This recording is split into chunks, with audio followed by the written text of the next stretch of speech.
আপনারা দেখেছেন যে আজ থেকে এক সপ্তাহ আগে হরিয়ানাতে একটা ছেলেকে গাড়ির ভিতরে ঢুকিয়ে মুসলিম একটা যুবক বন্ধুকে পুড়িয়ে মেরে দেওয়া হয়েছে। দেখেছেন আপনারা? ছেলেটার বাড়ি রাজস্থান থেকে বন্ধুরা গাড়ি করে তুলে হরিয়ানাতে এনে রাত 12টা-1টার সময়তে ওই গাড়ির ভিতরে দরজা লাগিয়ে দিয়ে আগুন ধরিয়ে তাকে মেরে দেওয়া হয়েছে। দেখেছেন সারা পৃথিবী যখন মুসলিমকে মেরে দাও এই হুঙ্কার চলছে, সারা পৃথিবী যখন আল্লাহর আযাবে যখন ধ্বংসের পথে চলেছে, সারা পৃথিবীর মানুষ যখন সংগঠন ভাবে এককভাবে স্লোগান তুলছে মসজিদে আজান বন্ধ করে দিতে হবে, মুসলিম যুবক তুমি আজও পর্যন্ত মসজিদের কাঠগড়াতে দাঁড়াতে পারলে না, এটা তোমার জন্য ব্যর্থতা। তুমি আর কবে মসজিদে আসবে? সিরিয়ার মতো ধ্বংস হয়ে গেলে তখন মসজিদে আসবে?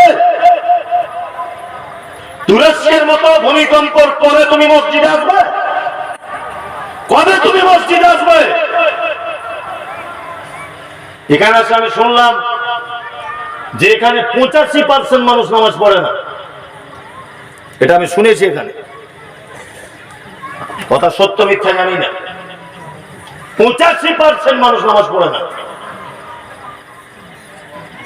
আর কবে পড়বেন? তুরস্কের মতো হিলিয়ে দেওয়ার পরে পড়বেন? কবে? সুগার হয়ে যাওয়ার পরে? কবে? প্যারালাইসিস হয়ে যাওয়ার পরে? কবে পড়বেন আপনি নামাজ? বলুন। আল্লাহ এটা পারে কি পারে না? সব পৃথিবীকে হিলিয়ে দিতে পারে কি পারে না? পারে। আল্লাহ সুবহানাহু ওয়া তাআলা বলছেন, না আমি তো আদায় করতে পারি না। আমাকে যদি আগে বলতো যে এটা আদায় করতে হবে তাহলে আমি আসতাম না। যেটা সত্যি সেটা বলে দিলাম। আমি যদি এখন আদায়ের কথা বলি 5 মিনিট লাগবে লোকগুলো বাড়ি যেতে। লোক অত বোকা নেই এই বিজ্ঞানের যুগে। বোকা আছে জানে প্রধান বক্তার পরে আর কেউ নেই ঘরছ। ঠিক বলছি না ভুল বলছি? হ্যাঁ। এখন একটা কথা, একই জমিতে তো বারবার চাষ দেওয়া ঠিক না। আমার আগে চাষ দিয়েছে অনেকে, তার আগে মতিউর ভাই চাষ দিয়ে গেছে, আর আমিও যদি চাষ দিই জমির উর্বরতা নষ্ট হয়ে যাবে। কি বলছি বুঝতে পারছেন না? হ্যাঁ, দুটো তো চাষ দিয়ে নিয়েছেন, আবার আমাকে এখানে চাষের কথা বলছে। যেটা হবে নসিবে তকদিরে, লাস্টে 2-5 মিনিট আমি বলবো। আমি কি বক্তব্য ছেড়ে দেবো? 12টা বাজে ছেড়েই দিই, চালাবো। আর একটু বলি নাকি কমিটি কয় কারা ভাই? আর একটু বলি নাকি? হ্যাঁ, আদায়ের ব্যাপারে বলতে হয় না, 2-4 মিনিট লাস্টে বলবো যেটা হয়। আপনারা তো করে নিয়েছেন আদায়। তো পানি বোতলটা দেখি। হ্যাঁ, বারবার আদায়ের কথা বললে মানুষ খারাপ ভাব। আলহামদুলিল্লাহ। জি, কটা অবধি? পাগল, আমি 4:50 ট্রেন, ওই ট্রেনটা এখান থেকে নেমেই ধরবো। আপনি শুধু ধৈর্য ধরে বসুন। হ্যাঁ, প্রয়োজনে উঠবেন, যারা পেচ্ছার লাগবে তারা উঠবেন, যারা বিড়ি খান তারা উঠবেন মাঝে সাঝে, তাছাড়া উঠবেন না। আপনার বসুন, কারণ বিড়ির নেশা সাংঘাতিক নেশা, তাই না? না খেলে পেট সব ফুলে যায়। যাই হোক, শুকরিয়া। যে কথা বলছিলাম, আল্লাহ সুবহানাহু ওয়া তাআলা আমাদের পরীক্ষা করবেন পৃথিবীতে হাতিয়ালি, অর্থাৎ টেস্ট পরীক্ষা। আল্লাহ তাআলা বলছেন ভয় দেখিয়ে দেব। ক্ষুধা, অভাব দিয়ে দিব, অভাব। হ্যাঁ, আমরা ক্ষুধার ব্যাপারে ভয় করি কি করি না? করি। যদি বলছেন এটা আবার কেমন করে, আমাদের বাড়িতে এখনো 4-5 মণ তেল, চাল, আটা সবই আছে, আমি ভয় করি না। ওই পাগল, ব্যাপারটা আপনি বুঝতে পারেন। আগামী গত বছরে লকডাউনের আগে সরিষার তেল কত লিটার ছিল? বুঝে কথা বলো, ঘুষ মোটা করে বলুন। আমি বলেছি লকডাউনের আগে 105 টাকা। এখন কত হয়েছে? 200। আচ্ছা, লকডাউনের আগে একটা মানুষ মাঠে কাজ করলে কত পেত? 200। এখন কত পায়? 300। ভালো করে বুঝবেন। তাহলে সংসারে আদা, রসুন, পেঁয়াজ, লঙ্কা, চাল, ডাল, গ্যাস সবকিছুই লাগে। লাগে কি লাগে না? তাহলে এই 2 বছরের ব্যবধানে শুধু তেলের দাম বেড়েছে 100 টাকা, আর এই 2 বছরে ওর ইনকাম বেড়েছে দিনে 100 টাকা। ভালো করে বুঝবেন। তাহলে বলুন তো, ও সংসার হিসেব মতো চালাতে পারবে? পারবে? দ্রব্য মূল্য থেকে ওর ইনকামের পার্সেন্টেজ বেড়েছে না কমেছে? কমেছে। একটা তেলে যদি 100 টাকা বেড়ে যায়, গোস্ত এখন 250 টাকা, ডাল এখন 200 টাকা, কথা লেগে বললাম।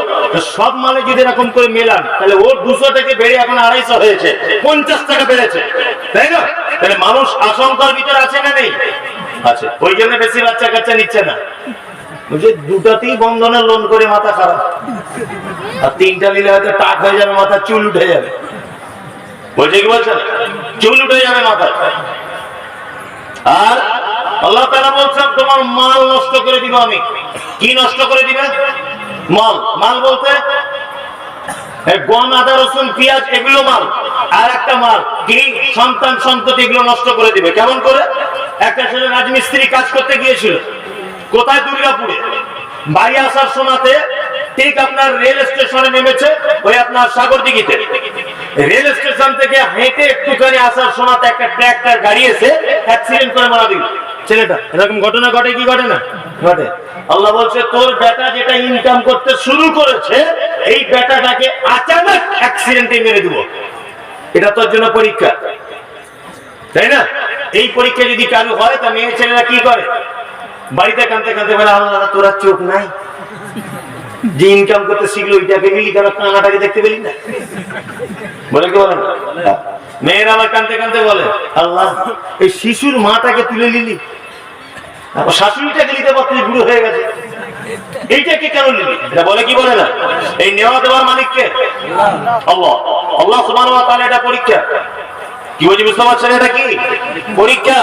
আল্লাহ তাআলা তারপরে বলছেন, ওয়ালান কুসরাস সামারাত, তোমার ফসল, তোমার খামার থেকে ধান, তোমার চাল ডাল, তোমার মানে সমস্ত কিছু আমি মাটি নষ্ট করে দেবো। এটা পারে কি পারে না? পারে, পারে। আল্লাহ তাআলা বলছেন, আবাশশিরিস সাবিরিন, যদি এই 4টে পরীক্ষায় যদি তারা ধৈর্য ধারণ করে, অবশ্যই আপনি তাদেরকে সুসংবাদ দিন। কোথাকার সুসংবাদ? জান্নাত। ধৈর্য ধরবো ইনশাআল্লাহ, ইনশাআল্লাহ ধৈর্য ধরবো, ধৈর্য ধরবো। আল্লাহ সুবহানাহু ওয়া তাআলা তারপরে বলছেন, আল্লাহ নবী সাল্লাল্লাহু আলাইহি ওয়াসাল্লাম, ফাইনাল পরীক্ষার একটা জায়গা আছে, ফাইনাল, যেখানে পাস করে গেলে আর কোথাও আটকাবে না। যেমন ফাইনাল পরীক্ষা শুধু জায়গাটা কত গুরুত্বপূর্ণ দেখে না। আজকে মাধ্যমিক যে সমস্ত বাচ্চারা পরীক্ষা দিতে গেছে, দেখবেন ওর মা আব্বা সাথে গেছে, যায়নি? বাড়ি থেকে যাওয়ার সময় মা আবার দেশি মুরগি ডিম সিদ্ধ করে খাইয়েছে, যাতে ব্রেন যেন ভালো হয়। আবার যাওয়ার সময় তো অনেক মেয়েরা মসজিদে 10টা টাকা কৌটোতে দিয়ে তবে গেছে, হিন্দু বোনেরা ভাইরা মন্দিরে প্রণাম করে তবে গেছে, যায়নি? গেছে। কারণ জীবনের সবচেয়ে বড় পরীক্ষা। পরীক্ষার হলে বাইরে আছে কে? বাপ মা দাঁড়িয়ে, ভিতরে আছে কারা? গার্ড। আর প্রশ্ন যাতে বুঝতে পারে তার জন্য আছে মাস্টার, থাকে কি থাকে না? বাইরে পুলিশ গার্ড দিয়ে আছে, উপরে পো পো পো পো করে সিলিং ফ্যান চলছে, মাস্টার মশাইরা আছে, পাশে বান্ধবী আছে। প্রশ্ন বুঝতে না পারলে আবার পাবেন, পেপার শেষ হয়ে গেলে আবার দ্বিতীয়বার পাবেন, পেনের কালি শেষ হয়ে গেলে পাবেন। পাবেন কি পাবেন না?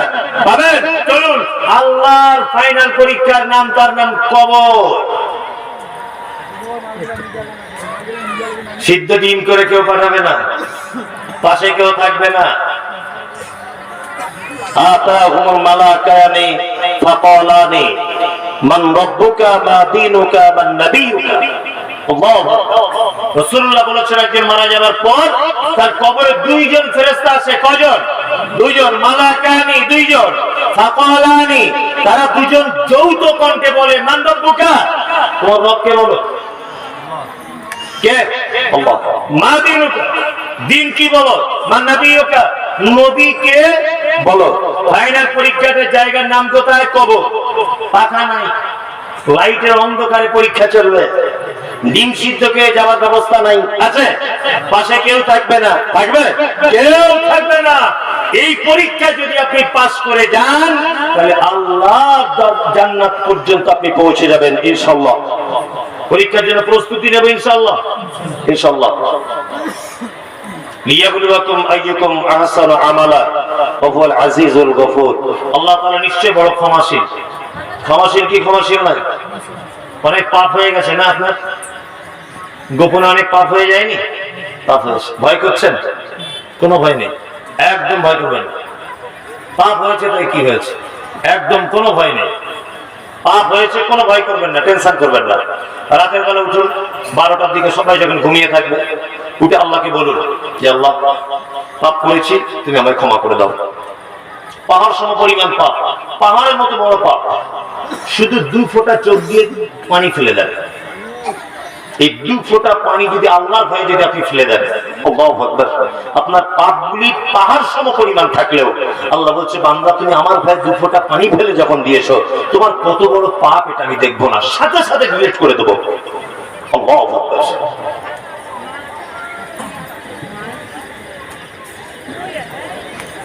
কাবিরা গুনাহ করবেন না, তওবা করবেন। সাগীরা গুনাহগুলি ওযু করার সময় ক্ষমা হয়ে যাবে ইনশাআল্লাহ। শিরক করবেন না, এটা মারাত্মক বড় পাপ, এই পাপে জড়িত হবেন না। যদি কেউ হয়ে যান একান্ত ভাবে, তাহলে আল্লাহ তাআলার কাছে ক্ষমা চেয়ে নেবেন। ভুল বাসত্ব যদি হয়ে যায় আল্লাহ ক্ষমা করে দেবে ইনশাআল্লাহ। ভুল আজিজ ইনশাআল্লাহ, ইনশাআল্লাহ। আল্লাহ তাআলা তারপরে বলছেন আল্লাযী খালাকাল মাউতা ওয়াল হায়াতা লিয়াবলুয়াকুম আইয়ুকুম আহসানু আমালা ওয়া হুয়াল আজিজুল গফুর আল্লাযী খালাকা সাব'a সামাওয়াতিন তিবাকা মা তারা ফী খালকির রাহমানি মিন তাফাউত ফারজি'িল বাসারা হাল তারা মিন ফুতুর সুম্মা আরজি'িল বাসারা কাররাতাইন ইয়ানকালিব ইলাইকাল বাসারু খাশিয়ান ওয়া হুয়া হাসীর। আল্লাহ তাআলা বলছেন এই 7 তবক আসমানকে আমি একতলা দুইতলা এরকম ভাবে বানিয়েছি। কি বলছে বুঝতে পারছেন? আল্লাহ বলছে আসমানের সৃষ্টিতে আমার কোন রকম ত্রুটি দেখতে পাও? আচ্ছা, আল্লাহ সৃষ্টিতে কোনো ভুল আছে? কথা বলুন, বুঝে বলুন। আল্লাহ সৃষ্টিতে ভুল আছে? নাই। তা কিছু ছেলে আছে না ট্রেনে ভিক্ষা করে, হাতগুলো মাটিতে দিয়ে চলে, চলে না? কারো একটা হাত এরকম বেঁকা আছে না নেই? কারো 2টো পা এইখান থেকে নেই, সরু আছে না নেই? এরা কি অপরাধ করেছে? এরা অপরাধ কি করেছে? হ্যাঁ, মায়ের পেট থেকে কেউ অন্ধ হয় কি হয় না? কেউ মায়ের পেট থেকে বোবা হয় কি হয় না? আল্লাহ তাআলা সৃষ্টিতে আপনি বলছেন ভুল নেই, কোরআনও বলছে ভুল নেই। কোরআন মাজিদ কি বলছে? ভুল নেই, আছে নেই? আপনি এটা ঈমান রাখেন কি রাখেন না যে সৃষ্টিতে ভুল নেই? ঈমান আছে তো? আচ্ছা, কিন্তু বাস্তবতা একটু কঠিন, কঠিন নয়, অনেক কঠিন। তবে ঘটনা হচ্ছে এই যে দেখবেন যার পরীক্ষা যত কঠিন হয় তার ফলাফল তত মজার হয়, হয় না? মাধ্যমিক পরীক্ষা করেছে, টোটো চালায়। কেউ আবার ডাক্তারি পাস করেছে, বসলেই চেয়ারে 800 টাকা ফি। তার মানে কি, যার পড়াশোনা যত কঠিন, যার পরীক্ষা যত কঠিন, তার ইনকাম তত বেশি। তা পৃথিবীতে যার পরীক্ষা যত কঠিন, তার ফল তত বেশি, জান্নাত। 1 2 আপনার বেটাকে বিকলাঙ্গ এই কারণে করা হলো যে বাপকে আল্লাহ পরীক্ষায় ফেলে দিল যে দেখি তুমি কত ধৈর্যশীল। কি বলছি বুঝতে পারছেন না? 1 2 আচ্ছা, ক্লাস 8 এর যে প্রশ্ন হয় মাধ্যমিকের একই প্রশ্ন হয়, ক্লাস 7 এর যে প্রশ্ন হয় 6 এর হয় না? তার মানে এক এক ক্লাসের এক এক ধরনের প্রশ্ন। পৃথিবীতে ঠিক তেমন এক এক ক্লাসের মানুষের এক এক ধরনের পরীক্ষা। নবীদের সম্মান বেশি না কম? বেশি। নবীদের মতো কঠিন পরীক্ষার সম্মুখীন আমাদের হতে হয়েছে। 86 বছর বয়সে একটা বেটা দিয়েছে ইব্রাহিম আলাইহিস সালামকে। ইব্রাহিম আলাইহিস সালাম তখন বলছেন ইন্নী আরা ফিল মানামি আন্নী আযবাহুকা ফানজুর মাযা তারা। বেটা, আমি রাতের বেলা স্বপ্ন দেখলাম আমি তোমাকে জবাই করছি, বলো তো তোমার রায় কি? তোমার রায় কি বলো? 86 বছর পুরো লোক একটা বেটা জন্ম দিল, তারপরেও বলছেন কি যে ইন্নী আরা ফিল মানামি আন্নী আযবাহুকা ফানজুর মাযা তারা। আমি স্বপ্নে দেখলাম তোমাকে জবাই করছি, আমি তোমার মতবাদ কি বলো? আল্লাহু আকবার। আপন বেটাকে জবাই করার পরীক্ষা দিয়েছিলেন কে? ইব্রাহিম আলাইহিস সালাম। আগুনের ভিতরে ফেলে দেওয়া হলো ইব্রাহিমকে নমরুদ। ফেলেছিল কি ফেলেনি? ফেলেছিল। আমাদের নবী মুহাম্মদ সাল্লাল্লাহু আলাইহি ওয়াসাল্লামকে কঠিন পরীক্ষার সম্মুখীন হতে হয়েছিল কি হয়নি? হয়েছিল। দাউদ আলাইহিস সালাম পরীক্ষার সম্মুখীন হয়েছিলেন কি হননি? জাকারিয়া হয়েছিলেন কি হননি? হয়েছেন। সারা পৃথিবীর নবীদেরকে সবথেকে বেশি কঠিন পরীক্ষার সম্মুখীন হতে হয়েছিল, হয়েছিল কি হয়নি? তাদের মর্যাদা আমাদের থেকে বেশি না কম? বেশি। তার মানে যার মর্যাদাও বেশি তার পরীক্ষাও বেশি। ঘোড়া, কানা, কুজো, বিকলাঙ্গ, ওর বাপের মর্যাদা কিয়ামতের মাঠে অনেক বেশি। কি বলছি বুঝতে পারছেন না? অনেক মর্যাদা বেশি। যাই হোক, মানে মানুষ ইতস্ত বোধ করছে। এখন যতই বক্তব্য দেওয়া হোক মানুষ শুনবে না। এটা মসজিদের উন্নতি করবে জলসা, তাই তো? কবরস্থানে মানে পৃথিবীর শেষ জায়গায় যেখানে আপনার বাড়ি তৈরি হবে, কবরস্থান। আল্লাহু আকবার। আল্লাহ তুমি আমাদের সকলকে এই ব্যাপারে দানের কবুল করে নাও, আমিন। যারা দিয়েছেন তারা আলহামদুলিল্লাহ, আর যারা দিতে পারেননি আপনাদের কাছে বিনীত অনুরোধ যে আপনারা, আমি মুমতাজুল ইসলাম, আপনারা আমাকে সোশ্যাল মিডিয়াতে দেখেন এবং চেনেন, অবশ্যই আপনারা আমার হাতে কিছু একজন 500 টাকা দিলেন, আলহামদুলিল্লাহ। একজন ভাই 500 টাকা দিলেন, আর একজন ভাই দিলেন 500। চলেই যদি যান অন্তত পক্ষে কিছু দিয়ে যান। চলে যদি যান তাহলে অন্তত পক্ষে কি কিছু দিয়ে তবে যান। অবশ্যই আপনি এমনি চলে যাবেন না, এটা আপনার কাছে খুব বিনীত অনুরোধ। এমনি